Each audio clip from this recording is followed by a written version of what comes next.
everyone. Welcome back to another episode of A Heart Full of History. I'm Selene Castrovilla, your host, and I'm so excited to be with Lindsay Metcalf, who is a Calkins Creek author of two books. One is called Farmers Unite, and the other one is called Tomatoes on Trial, which is available for pre order. And we're going to talk to Lindsay about how she came to write these amazing books that are different in tone, but they're both so cool. I love them so much, and they both are about farming, about the importance of farming. I'll let Lindsay explain. Hi, Lindsay. So So excited to be here. let's talk about your background. Why do you find it so important to write about farming issues? Well, everybody eats, right? Yes. And well, I guess going back a little further, I grew up on a farm in Kansas and moved away for a number of years and then came back to my hometown about a decade ago, more or less. And I live 3 miles from the family farm. Still get called to help haul irrigation pipe whenever they lay the Oh pipe against wow. the cornfields in the summer. So I'm still very much connected with that. And my whole family, I have two brothers and a father who's in his 70s, still farming. Wow. And I just wanted to create books that introduce this world to kids in a way that I'm familiar with. When I was growing up, and still today, most farm books are not representative of what I saw growing up. And on the pages, you would see, talking animals, or maybe a red barn with one pig, one cow, one goose, one duck, one chicken, Absolutely. um, and that just wasn't representative of my life. And so Yeah. the result of that, you hear about kids not seeing themselves in books. And I experienced that. I Hmm. was reading, I grew up in the 80s and 90s. So I was reading like Babysitter's Club, Judy Blume, Christopher Pike horror books in middle school, and a lot of these were set in places that were very far away from me and in Right. places that were unfamiliar to me, in a high rise in New York City or something like that. And so I Right. didn't really see myself coming back here or living here as an adult because I wanted to be part of the life that I was reading in books. And so I did. I moved away. I didn't go that far. I went to Kansas City and I grew up to be a journalist and I worked for a newspaper for a number of years, but I just kept Wow. feeling this pull to come back home. And after I came home, I was no longer working for the newspaper. I was raising two little boys that were 17 months apart. So we Oh spent a wow. long time reading books together and Yeah. just loved sharing the inner worlds of books with them and realized that I could possibly write these too. And I wanted to write some that reflected the life that I knew growing up so that kids, number one, wouldn't feel ashamed Right. to be from a farm. And number two, just so other readers could know what it's like, where their food comes from. Because not only are we raising people who eat the food that comes from farms, but also we're raising voters. We're raising people who will elect leaders who will either support agriculture or not support agriculture to varying degrees. And so I want kids to have that background growing up so that they can grow up to vote, one way or another. I'm not Yeah. telling anyone how to vote, but it's just there's a lot of ignorance toward what happens in Yeah. agriculture, and Yeah. there's such a variety of agricultural settings around the country. There's just untapped potential there for. Yeah, you're so right. A lot of times they just farmers are like caricatures in books, like there's Farmer Bob, lo lo lo, so you're absolutely right. Yeah. Yeah. They're just sort of used as the brunt of a joke. It's kind of like Lafayette in Hamilton. They make him a joke, and I Yeah, can't stand exactly. that. I can't stand that because he's the reason we're a country. But okay, yeah. So I totally get you, and especially having grown up, my God, that you have this passion. You're the perfect person to do this because you grew up with it, and your family has a farm. So the farm is still active. Still very much active. Wow. My two brothers and my dad all farm together. It's corn, wheat, soybeans, grain sorghum or Milo, we call it. And Mm, so it's very much a traditional wow. family farm that you would find here in Kansas. Wow. That's Yeah. amazing. It's amazing that it's been able to sustain. Luckily, because you're right. When I read Farmers Unite, wow, it was so powerful. Why don't you Thank tell you. us how you came to write that particular book? Okay, well, Farmers Unite is about the story of the American agriculture movement from the late 70s, early 80s. And I had grown up during the farm crisis and never heard a word spoken about this story. And so when I heard it as an adult, I thought, we need to tell this story, not only for kids, but for grown-ups. I came to write this because here in my hometown in rural Kansas, there is occasionally an event called Prairie Plowing Days, where there's this local farmer who collects antique agricultural equipment and then he demonstrates it. And it's a big event. And the first time that this was done, we're talking like steam tractors, gang plows, where there's 10 people each holding one plow Oh and yeah. it's pulled behind a tractor. It's pretty cool. The first time that this was done, I didn't attend. I had something else going on, but my dad went and he sent me a picture. He sent me a picture of this tractor from the probably late 40s. And it's just this rickety old thing. And it's got a homemade cab because tractors didn't come with cabs then. And on the back, there's this huge sign that said DC or busted. And I immediately started asking questions. Well, what is this? And he Yeah. tells me about the local farmer. His name's Dean Holbert, who was part of this protest or something, I think my dad said. Mm, yeah. And so my brain, the cogs just started churning and immediately Googled, Washington, D.C. tractor protest, Wow. and eventually ended up on the Kinsley, Kansas Public Library site, where they had done a series of oral histories Hmm. with farmers from the American agricultural movement. And I'm so glad I ended up there first because they were telling their story about how they were starting to lose their farms. Market prices were tanking, oil prices were going up, inflation was going up. And so a lot of people were starting to lose their farms. And what happened started in 1977, farmers who usually work alone, they started gathering together at local coffee events or having meetings, and decided that they needed to do something, and they wanted to make this big splash where people all over the nation would start to pay attention. And so they decided to drive their tractors from all over, the Midwest, the South, even as far west as Oregon, I think. They drove their tractors in a line to Washington, D.C., where they That's camped on the amazing. National Mall. Yeah. They did that in 1979. And so the result of that was they caused a lot of traffic jams. Yeah. We're talking tractors that Yeah. didn't move any faster Yeah. than you can pedal a bicycle. It's annoying. I've been behind one tractor and gotten annoyed. Right? Yeah. Right. It's a problem. So Yeah. they knew this going in, and they wanted to get people's attention. So they created these lines of tractors that ended up being sometimes 30 miles long. I mean, just Wow. insane. Wow. And they got a lot of press about traffic jams on the way there.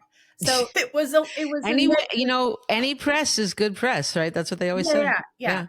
Well, they got, newspaper interviews and That's sometimes amazing. video. Yeah. And what they would do is it took 2 weeks to get to DC from different points across the US. And they did it 2 weeks. I'm surprised they got there that fast, frankly. right. They did Yeah. it in the dead of winter because that's when Wow. things aren't growing. Right. Um, and so they would not really know where they're going to end up in the end of the night. And they would have scouts that would drive ahead of the line and try to find a big place that could hold hundreds of tractors. Wow. And So wait, sometimes they are had tractors heated inside when they now drove? they are.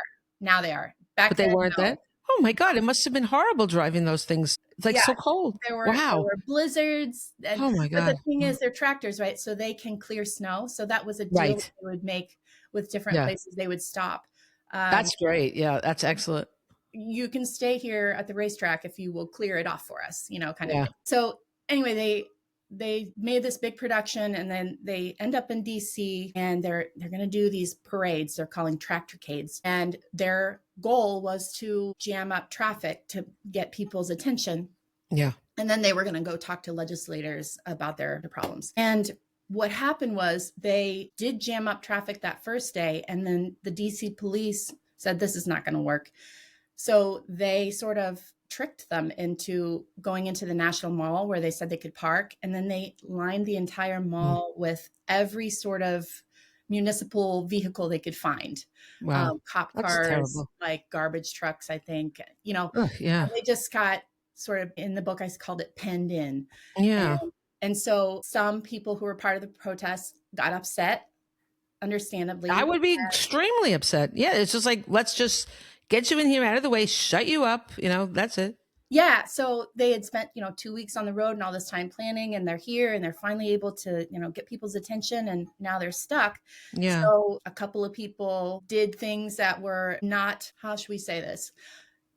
Probably not advisable if you want good press. They had an old tractor that they set on fire. Yeah. That Um, was a powerful moment in the book. yeah, there was one guy who drove through the reflecting pool. Oh, Just God. things that the next day in the papers, it was all, how violent these protests are. It's so unbelievable how people are so misunderstood. This reminds me a lot of the Native Americans when they did they did the same protest thing going to DC, Yeah, and all they did was get accused of being violent. They were just reacting. Everybody just wants to be heard. They want people to say, "Hey, you're important. You have problems. I see this." But you get there and nobody's friggin' listening to you. It's yeah, disgusting. Especially Jimmy Carter was the president, the peanut farmer, right? yes. He should have gone out there and spoken to them.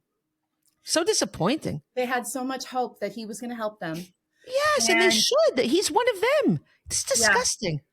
yeah, they kept No trying to wonder get he didn't meetings win with them. re-election. They were going to hearings and, with the ag committee or what have you, and not really getting their point across that they were Yeah. looking for parity.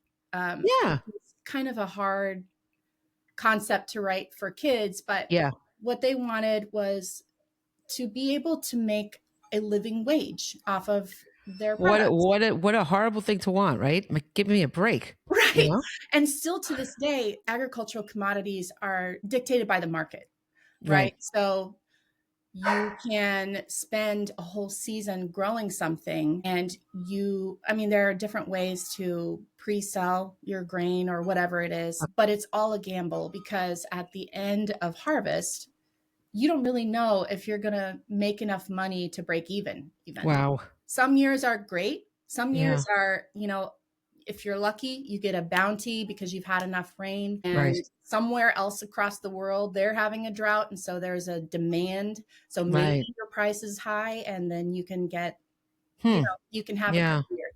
But there are Wow. a lot of years where the market price is low for reasons that are way beyond your control. Right. And maybe you had a drought, or maybe there was a hailstorm that took out your crop. Mm. So they just wanted parity. They wanted a floor for the market prices, and they didn't get it. Still hasn't happened. That's Not all disgusting. farmers agree that this is something that should happen, but Oh, they just come didn't. on. They didn't feel like they were being heard. And so, like I Exactly. said, I was so glad to see the oral histories first, Mm. because when I started digging into the primary sources, the newspaper articles of the day, it was all very negative and, violent protests and the stereotypical, make them look like idiots, Yeah. showcase all their grammar mistakes kind of thing. Yeah. And I was just happy to be able to try to tell a more balanced story. You told an incredible story. And then when the snowstorm hit and then they cleared everything in DC, all of a sudden everybody loved them. It reminded me of Rudolph the Red-Nosed Reindeer. Like, I know. why couldn't he just be loved for being Rudolph? He had to do something to be loved. Like, what is that? This is a key problem with humanity. Yeah, We should just care about our fellow man. We don't need to use them for something. They don't have to prove their usefulness and plowing snow and things like that. No, they should just be heard. First of all, they do provide food to us, but even if they didn't, they're just human beings. Why exactly. don't we just care about each other? I can't stand it. I think I'm going to explode. Because every time no matter where in history, it's the same thing. People are Yeah, so selfish. yeah. Well, Oh, that's one reason I want to tell these stories, because I want kids to grow up seeing people who are maybe different from themselves. Absolutely. And understanding that everyone's human at their It's so core, important. all want, the same things, the same Yeah. basics. We want to be loved. We want to be able to love. We Yeah. want to be able to feed our families and put a roof over our head. So, Yeah. And and so I was reading it, and then all of a sudden I saw Farm Aid. I'm like, that I know, Farm Aid. yeah, yeah, yeah. I That was remember that. So tell us how that came about. Well, it was funny because when I started researching the story, I had no idea it was connected to Farm Aid. And so I had that Yeah. light bulb moment too. So what happens is after those first tractorcades on the mall, they were there a couple of months and didn't get what they wanted. And so I was, as a writer, I'm like, how do I write this story with hope? Right. Because you're writing for young people, you want to have a happy ending. Exactly. So I kept looking for, okay, what happens after this? What's Mm, going on? Well, the farm crisis happened after that, and it got even mm. worse. And Ugh. you had a suicide epidemic among Oh God, agricultural it's awful. producers.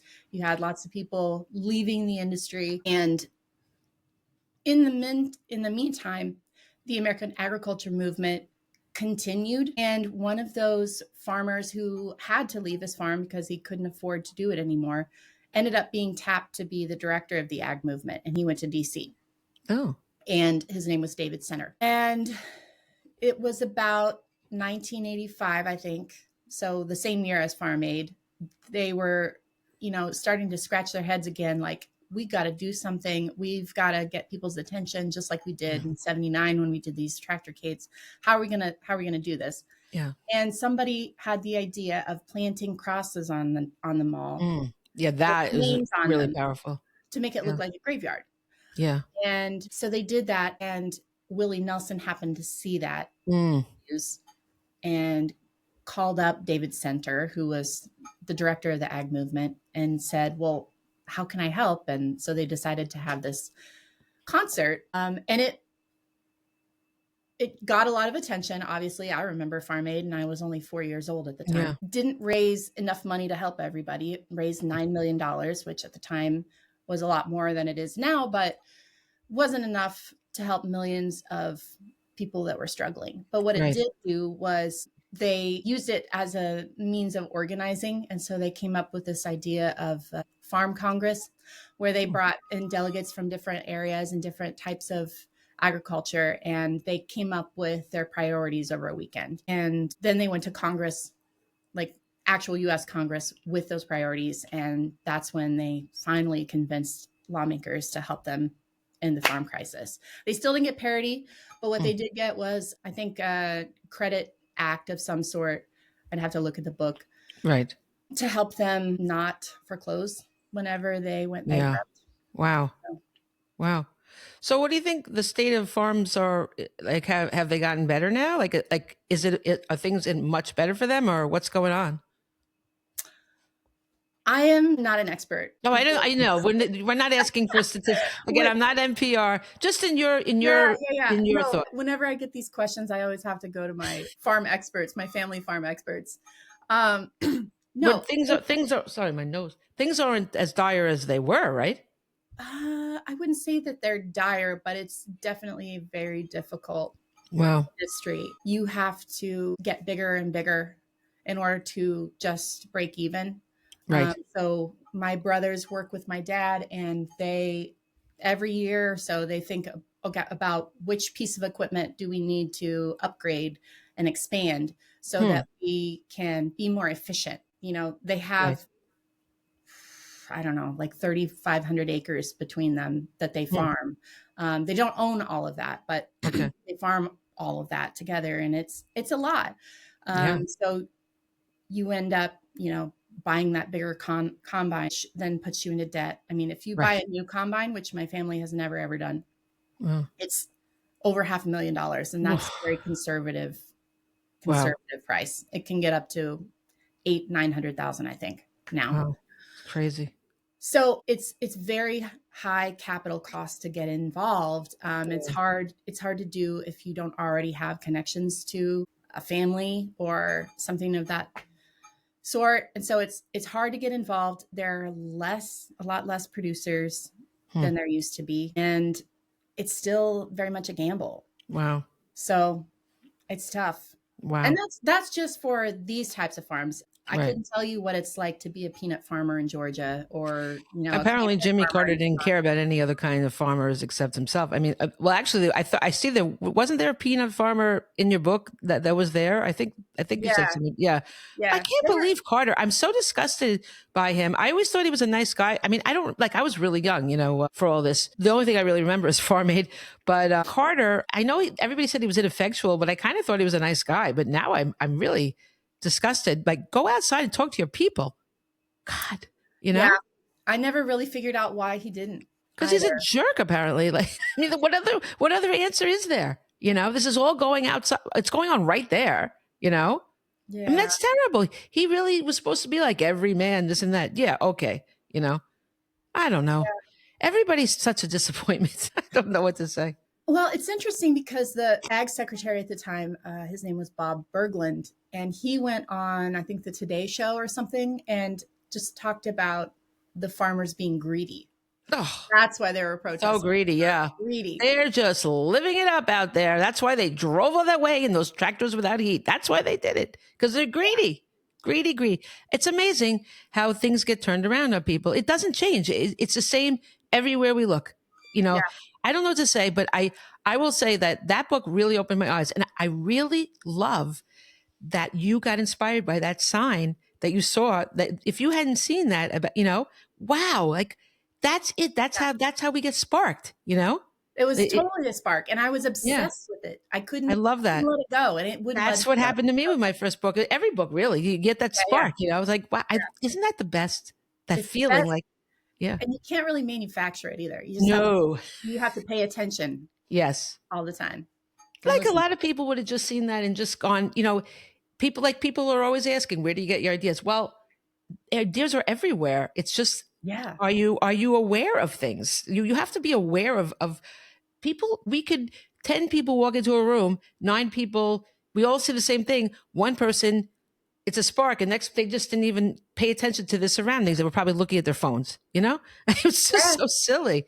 People are so like sheep in a way, like they just like they're trained to go on their phones and they're not observing life for themselves, which is a real tragedy. Well, But and you really have to believe in it. You have to believe in that spark. Um, you do, and it's scary too, because with that spark comes a lot of responsibility. It's like you feel like all of a sudden you have this mission and you must carry it through.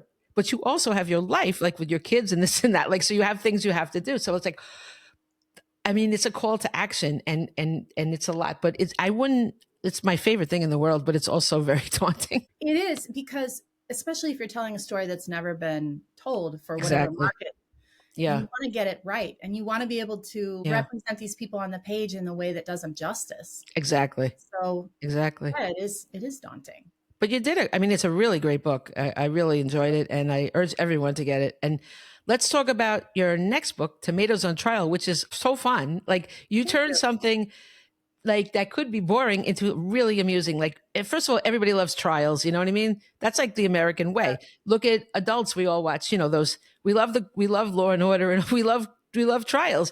So it's a great appeal for young people and adults. And so tell us about Tomatoes on Trial. Yeah, well, it's funny you mentioned that it could be boring because when I first heard about it, I thought, wait, a trial about tomatoes being vegetables? That's just hilarious to me. And what better market than kids to tell Exactly. the story to, right? Yeah. So I immediately started thinking of puns and I just wanted to play with it. So the story is in 1893, the Supreme Court declared tomatoes a vegetable. And I had seen this. My spark was on Facebook. Somebody had posted a little meme about it. And so I started digging because I had to know more. And what happened was there was a produce magnate named John Nix in the mid 1800s. And tomatoes were kind of a delicacy in the wintertime, at least in New England. Right. So if you wanted to have a tomato, you were going to pay a lot of money for it. And so he wanted to bring these tomatoes, these delicious, delicate fruits to his wealthy consumers. And so he was going farther and farther south to bring them north earlier and earlier. And he discovered that they grow really well in Bermuda. So he arranged to have a boatload brought back to the United States, arrives in the port of New York. And this is also after the 1883 Tariff Act, which was very much, let's support what we grow here at home and tax everything else just to encourage people to buy local. Right. So fruits were not taxed under the tariff because it was harder to grow fruits in, the populated areas, and vegetables were taxed, right? So he shows up at the port of New York with his boatload of green vegetables. They're ready to ripen, ready to distribute. The what's this? Not the Port Authority, but the guy in charge, Ed Hedden, says these are vegetables, so I'm going to give you the 10% tariff. And that was when they do a tariff. What are they basing it on? Like, how do they know what 10% of what it's worth? I don't know how. I didn't get into that, so I don't know how. That's a weird, right? Like, how would they even know? I mean, maybe they took the guy's word for it. Like, this boat is worth, Well, okay, I would totally lowball that, but yeah, okay, sorry. Or maybe it was based on what he purchased it for. He had people growing it for him. That makes sense. Yeah. But anyway, he wasn't expecting this 10% tax, and so he fought it, and it took years. Right. I think it was 87 when he brought the boat over, and then it was 1893 by the time it reached the Supreme Court. Yeah. In fact, Ed Hedden, the port guy, died in that time. Right. Yeah, I remember that. Yeah. Ended up representing the case. Yeah. But yeah, the trial itself was hilarious because the only evidence they used was definitions from various dictionaries of fruits and vegetables and different types of fruits and vegetables. Yeah. And so in my mind, I was like, it's a food fight. Yeah, I love that. And you have that line, food fight. I love that. Yeah. That's perfect. Thanks. Yeah. I thought it was great. And of course, the illustrations, that now it's interesting. In the Farmers Unite, it's all photos, which is great. So you must have done all that photo research, right? I did. And I didn't write it with that in mind. We both have the same brilliant editor, Carolyn Yoder, and it was her vision to have it be archival photography. It's perfect because you know what, those pictures, they always say a picture says whatever they say, 1,000 words, but they're so striking. So I thought that was great. And also in terms of royalties, that was really good for you. Because that's true. You don't have to split it. That's true. But so I love that. But the illustrator in Tomatoes on Trial is so fun, Oh, Ed Fodringham. Yeah. He's so brilliant. I was excited to hear that he wanted to illustrate it because he just brings such energy to it. Yeah. He really played with the food fight scenes. Of course, there was not literally a food fight, but we throw the definitions along with them flinging this. I think it's so creative. So creative. Yeah. So so you wrote Farmers United. Like, how long did it take you to do Farmers United from start to finish? 100 years. That's what it felt like, right? It's part of history. No, I think I started it in 2016 and it published in 2020, but it had gone through so many iterations. I started it as me envisioning the tractors as the main character because I was interesting. It was going to be for younger kids, right? And that makes sense because they do love tractors, kids. Yeah. And wow, what a different concept than it came out to be. I know. Well, and then it evolved to being the farmer as the main character because it was a grassroots effort and there was no real one leader of the movement. The farmers say that over and over. There's no president of this movement. So it was hard to really pinpoint one person. But when Carolyn picked it up, she wanted more vivid detail, more quotations, basically age it up. So it ended up being a middle grade picture book. Yeah. And I think if she hadn't picked it up, it would not be as good of a book. It's amazing. She's brilliant with her. Let me ask you, how did you encounter Carolyn? How did this come to be? I kind of stalked her at Highlights. Yeah, I'll admit it. No, I'd gone for nonfiction boot camp or something one summer.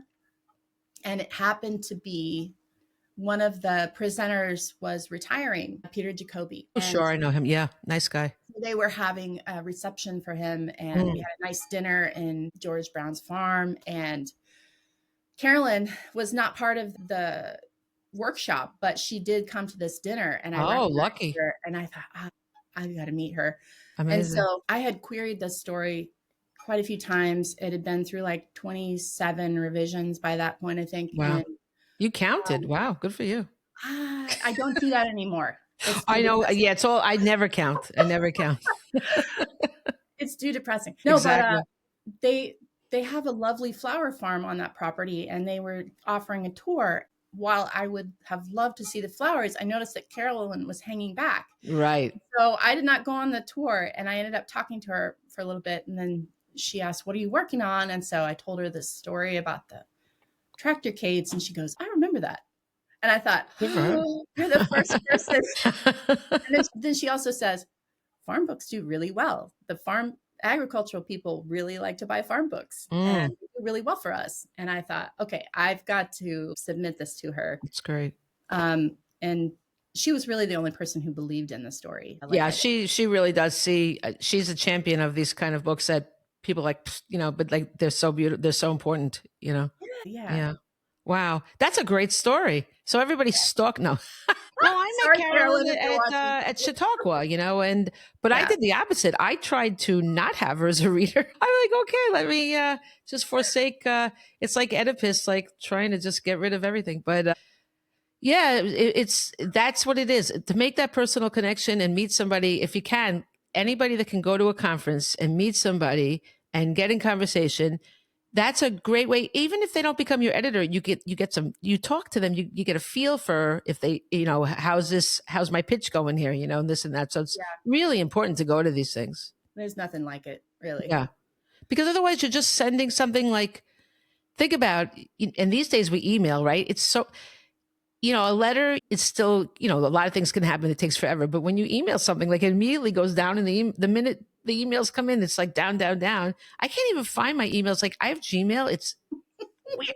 It gives me very, very important, like, for anything I get, like an email from Staples is top priority, right? But I can't, but anything that's like really important somehow just gets like thrown into the Netherlands. Like, the Netherlands, is that the right thing? Is Netherlands? Not the Netherlands, not Holland, whatever. Um, Netherlands.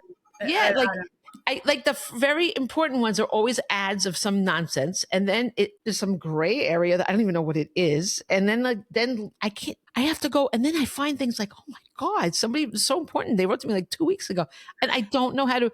I'm always want to ask my older son. I always like, can you help me? But he's always too busy. He's an assistant district attorney. So he's a busy guy. But it's like grandma wants help. I can't I figure out my Gmail at all, but I can't change it because I set everything up to go from this, and like I put my website email goes into that, so you know what I Yeah, mean? Because I'm not going to check two emails, so I forwarded it into this email that I cannot find anything in. So think about if you never met the person. And the thing's just in this disappearing thing. It's so much better to have this connection. Say, hey, we talked about this. It's valuable, you know. absolutely. It's really important. So anytime people can go anywhere, even a virtual conference is fine. If you talk to somebody one on one, you don't have to go there in person these days. You can meet somebody virtually as well. But you did the right thing. You saw that opportunity. That's really smart. Even though you missed the flowers, it's so sad. I know I have to go back. It's I haven't amazing been there. back I all mean, the I way to used to go all the time. Really was a good place to work with Carolyn. You yeah, can really get a lot done. the station. Very. So anyways, came out pretty fast considering. How many years had you worked on it? You said you did like 27 revisions by that time. Like, how many years had that been? Trying to remember if she bought it in 2018 or 2019. I feel like it was probably 2018. So it was a couple years that I And worked then on it it. came out in 2020, you said? Yeah. That's Yeah. pretty fast. Yeah. But you didn't have to wait for the illustrations. No, and it came out the week after the election. Oh, So wow. it Wow. was it was interesting timing Yeah. because there was nothing else in the news cycle, obviously. Yeah. And it was my debut year Right. during the pandemic. Oh, And I had just released, I actually had 3 books coming out that fall. Um, I haven't had that many since. That right. was just kind of a fluke of the timing. But Yeah. yeah, it was the week after the election. Mm. And it was very interesting. In a way, it was hard to promote it. But in another way, it was possibly easier because Yeah. there were all these conferences that were going online and wanting people to do talks for them. So I had more opportunities possibly to get this book into people's hands than I Right. might have just talking around here. Right. And really, since I live in an agricultural area, it's sort of an evergreen topic. And I still Absolutely. get to Yeah. ask to talk to local groups a lot. Well, And you know, with our books, with kids' books, I think they actually they gain steam in sales as time goes by. It's the opposite of like, you know, the New York Times bestseller. I mean, there are books on the New York Times bestseller list for kids, but it really is a long haul for us, yeah, you know. so And my book, Revolutionary Friends, love came that out book. 2013. By the way, that was the least promotion I ever did on a book because my home was destroyed in Hurricane Sandy. And that's my hugest selling book. So I'm not sure what that says about marketing. Well, it was a really important moment in history Yeah. that a story Yeah. that hadn't been told That's true. No, and for now kids. the book has been accepted. It goes into curriculums. It takes time for all these things to happen. The book is huge now. Things happen. It's the bicentennial of Lafayette coming. So, but it's very interesting how books just keep selling. And I think Farmers Unite is something they should have in every classroom because it really is something that you don't learn about very often. And it's both for kids that from farms, you know, that know these things to see themselves, like you said, but it's also for the kids to learn the truth and not just like that farming is a joke with like farmer, the guy with the pitchfork and the, you know, hitting, you know, go away hogs, you know, go away fox or whatever, you know, like Mhm. it's because it really is. You're right. It's always they make it into a joke and it's not a joke. Well, and it's interesting because a lot of the stories about protests that you hear or that children are presented with, how many of those will show someone on a tractor? Right. It Right. sort of breaks the stereotype there too. So it Yeah, shows that anyone can assemble, and we have that right here in this country. exactly. So for Tomatoes on Trial, so you got the idea. How many incarnations did that have? Did you see it the way it ultimately came out? Yeah, that one was pretty close. Hmm. I didn't count the number of revisions that time, but it was probably fewer than 10, I would Oh, say. good. Yeah. Yeah, that one came together a lot more quickly. And I'm trying to remember what I was working on before that, but whatever it was really depressing. And I thought, I just need something that's going to be fun Yeah. and just for me. And I didn't know if it was going to go anywhere. Right. Of course, I wanted it to go somewhere, but I was on a retreat, not at Highlights, at some place in Arkansas that's closer to Hmm. me called the Writers Colony. And Never heard of that. highly recommend, Hmm. by the way. But yeah, I was there with a friend and had my little desk and my space heater because it was in February, and just got out all my note cards and started making as many puns about tomatoes as I could I think love of. that. Yeah. That's great. That's great. And and then you just showed it to Carolyn and that was it? That was it. That's amazing. Yeah. Great job. No, it really is. It's such a different take. Like it's so fun, you know, and kids will love that. And I think it's interesting that it wound up getting ruled a vegetable. I don't know why, but I thought that people decided it was a fruit for some reason. Don't you hear that? Like, don't people talk about tomato being a fruit? I Yeah, always I hear mean, that. it is a fruit. And It the is a thing fruit. is, Well, now I and don't know kids learn because that in school. So every did time I? I tell, Maybe I did. yeah, every time I tell classes about, what's your next book, and I tell them, and I say it's ruled a vegetable by the Supreme Court, and they all go, "What?" You know, So but I put a little section about how to debate in the back matter, yeah. and I think kids will have fun with it.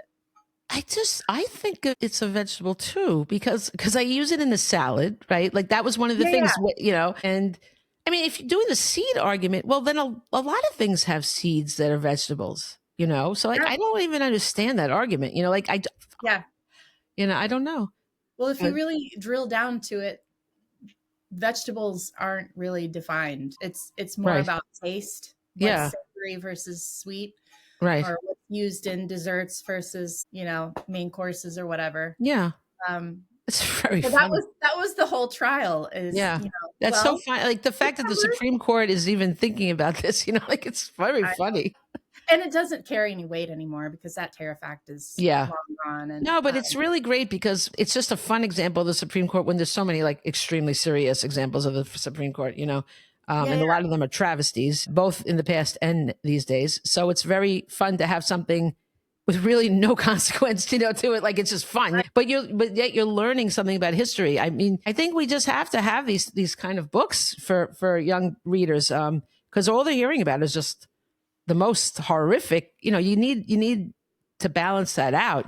This is a book they're Right. going to want to read. They're not going to feel like, oh God, it's going to be fun, and you could see them having their own debates about it, in the classroom, that would be Yes. so much fun. You I know, hope so. I I hope think so. so. I really love it. I think both of the books were really, really. I felt they're both important in different ways. I love that. And I love that you're being true to your roots. Literally, see roots. You get it? See what I did there. I can do it too. I can be funny. So, are you working on another foreign book? Well, one just came out, and this is not Calkins Creek, but it's with Uh Astro, oh. which is the parent company. Oh, Outdoor. really? Let me Yeah, see. it, Oh, it's wow. it's not Nice. history, but I wrote it as nonfiction, and Hmm. it's interesting when an illustrator gets on board, they bring their own vision. Yes. And Sheen Lee, who illustrated this, created two characters who were pen pals, writing about their one lives on a farm like the one I described growing up on, and another one helps his mom at their indoor vertical farm. Oh, And wow. they have a Oh, that's pen pal great. relationship. So it is technically fiction, but I wrote it as nonfiction. Right. Right. It's Well, that's very young, interesting. like a 3-year-old could enjoy it. It's Yeah. rhyming text, but it's just Nice. gorgeous. Outdoor farm, indoor farm. That's like a play Yeah. on. A lot of books have that kind of contrast thing. Oh, It does. wow. That's beautiful. I know, right? Wow. I love that. That's gorgeous. Well, congratulations. Thank you. Yeah. Very nice. That just came out in, well, the spring in Wow. April. Okay. Well, and then Tomatoes on Trials on pre-order, right? Yeah, that comes out next August 20th. But they can pre-order it now, can't they? Yep. I thought I saw that. And Yeah. wherever Yeah. it's sold. Yep. So go right on to Amazon or wherever you go. Okay. I know it's supposed to not say Amazon, so not Amazon. Wherever you want to get it, Bookshop. pre-order it. Bookshop's a good one. Absolutely. Any independent bookstores that you support. Yes. Absolutely. I don't even have a local bookshop anymore near me. No, nothing. No, I don't either, but we have a local tourism office, and they carry books about Kansas and Oh, locally written books. And they're so kind because they carry all of my books, and that's they great. have me sign all the stock. I So love that. anybody who would like signed books could order from my local tourism shop too. That's great. How do they Yeah, find that? it's so nice of them. How would someone find that to order from? It's called the Cloud County Tourism Office. They don't have a website. Oh my. Actually, they do have a website, but you can't order online. I'm trying to look up the website right now. Oh, it's just cloudcountytourism.com. You Cloud could CLOUD? yes. Okay. You could And then send they them a can so that people can actually get the signed book that way. yeah, yeah. Excellent. I love that. That's really cool. I love that with tourism, and I find it frustrating sometimes because my books, like say I have one about Fort Monroe in Virginia, and last time I checked, they still didn't have it in the gift shop because there's so much like red tape to get it in there. It's crazy, but eventually, I'm sure it'll be in there like 20 years later. But yeah, so I think that's really nice when you can find your stuff locally. It's really lovely. But I didn't. Absolutely. We used to have a bookshop that went out of business, and do you know what they did for local authors? It was really terrible. They made them pay to have their books featured on a table. Isn't that awful? I thought that was Even disgusting. traditionally published where they could just order the books and send Yeah, it back. they just made us. I didn't have any part of it. I did a signing there once, and then they didn't. And we packed the place. I did it with a couple of friend authors, and everything. We sold a bunch of books, but then they didn't keep them in stock. They just, I don't understand that. So they went out of business, and I don't feel bad for them because they didn't. Why? People support a local bookshop, support a local author. My books are beautiful. There's no reason not to have them on your shelf. What is that? It's. Yeah, I don't understand it. I don't but understand it either. But can you hear my dog drinking? My dog, my dog is laughing up water. He's been whining. It's going to be very interesting to see if it comes out in the audio. The dog whining and this and that. He I loves. haven't heard any of it. He's a real hound for attention. Like he's like she's doing something. Let me. He just came over. Like he let me interrupt, so it's like having a toddler, you know? Absolutely. What's his Yeah. name? Bean. Oh, Like he's from a farm. Bean. He grew. Yeah, my dog son breaks my named heart. him.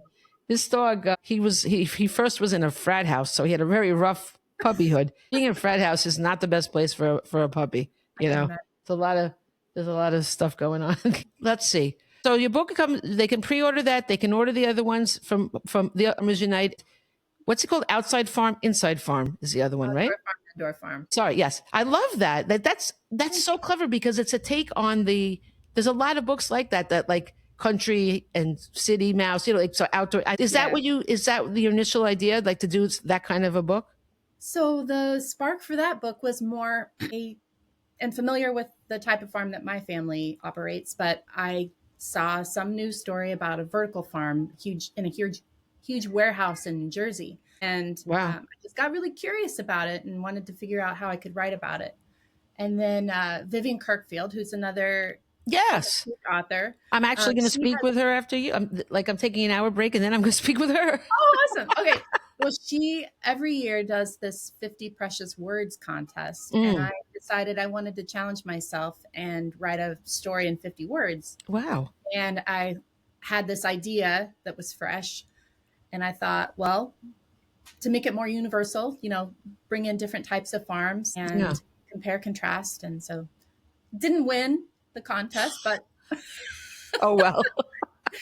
I still had that spark. You did And I it in just 50 wanted. words? Well, that was the first version. Now it's That about, I think is I found it's up hard. like Wow. 118. It's 118 words now. That's But still amazing. Very brava. oh, thank you. That's amazing. A rhyming nonfiction story is not something I would recommend. Oh no. I agree. Yeah. Yeah. Yeah. So I had just finished revisions on that and I needed something light to work on, which is why I started Tomatoes on Trial. Right. Right. That's Um, amazing. yeah. I love that. You see, it's great to have that deadline thing. You wanted to enter that contest, this and that. We need things like I rewrote my new book coming out is George Washington's Spectacular Spectacles. It's about how he Yeah, I saw it's a that. funny book about treason, which is so crazy, right? But Yeah. thank you. But originally, I tried to write that very serious, like because the Newburgh conspiracy was a really serious thing, and it almost ended democracy, because the officers were going to mutiny. So, and I really am an extremely serious writer. Like I'm like a peak frame, I'm a purist about history. That's why I got Yep. really annoyed with the way Lafayette was portrayed in Hamilton. Yep. He's not a joke, but so anyway, so I had it so serious and it was like way tangled. There's so many people in it, like Yes. there's too many. Like Hamilton is in it, like as a bad guy, actually. He was provoking them to do it. And a lot, it's too many. Horatio Gates, who always wanted to take over for Washington. And I was really having fun with this looming, but and then a lot of it took place in the Temple of Virtue, and I was like, Temple of Virtue, I'll make that the centerpiece. What a great name. It was all too much, and it just got further and further because Carolyn said more context, right? Rightly so. It just more and more. I'm like, I've buried this whole thing. It didn't work, and I just kind of put it away in the proverbial drawer that is, a file in the computer. But I had to go to a meeting of Bank Street writers that I'm in, and when I go to the meeting, I want to have something to share. Like I just feel like it's a missed Deadline. opportunity. So I said, well, what am I going to bring? I don't have anything current. I'm like, let me pull out George Washington's glasses again. And this time, I just said, you know what? I'm not even going to pull it out. I'm just going to write it again. Very simple from Washington's point of view. It's like George Washington got glasses. It was a secret. Like, oh yeah, and it just worked. And the idea, like kids are going to relate to that, like to him that he Yes. had the secret and that he was embarrassed of his glasses. He was vain. This is something so relatable. And boom, it just came. Now, of course, it still needed some revision, but it came so flying out of me. I'm like, whoa, and I love that. yeah. But And you it's, had to write that older version in oh, order to be well, able no, to it's not. like, but you had to do the research and know Oh, all that yeah, stuff, yeah. Absolutely. You in order have to to. That's right. produce this version. And of course, in the back matter, I told the whole story succinctly that there. So everybody still knows the story. But honestly, the way it's written, I think it's just so much more relatable. And I think it'll get into so many more hands than it ever would have the other way, because some things are just very heavy and they don't need to be, Right. Yeah. That's great. Yeah. History is very heavy, but the book doesn't have to be so heavy, you know? So, Yep. yeah. But this has been such a fun conversation, and I'm so grateful to have read your books. I really love them. And I feel the can, same about yours, oh, and thank you. I'm grateful to be here. And it's always fun to nerd out about history and writing and Absolutely. all the things. Yeah, but I So think it's great discussing like how the spark of the ideas is so because people, oh, don't you always get asked where do you get your ideas? Like yeah, one time I said to them, you know, some famous person used to say the Acme Idea Company when people asked. I can't remember who said it, right? So I was in a store one day and I don't know how they found that I was an author, but they asked me, where do you get your ideas? So I said, the Acme Idea Company. And the lady goes, oh, yeah, where's that? All right. Well, I don't know, okay. but you know, I just all I can say is it's so great to talk to other creatives because you know this world is kind of sucking. You know, the things can suck the creative out of us if we don't bond together and really Absolutely. talk. You know, so thanks so much for joining me, and this has been a great conversation. I agree. Thank you so much, Oh, Lynn. you're welcome. Can you get out? It's hard to get out. I'll just say goodbye. Thanks everybody for joining me again, and I'll see you next time. Keep your heart full of history. Bye bye.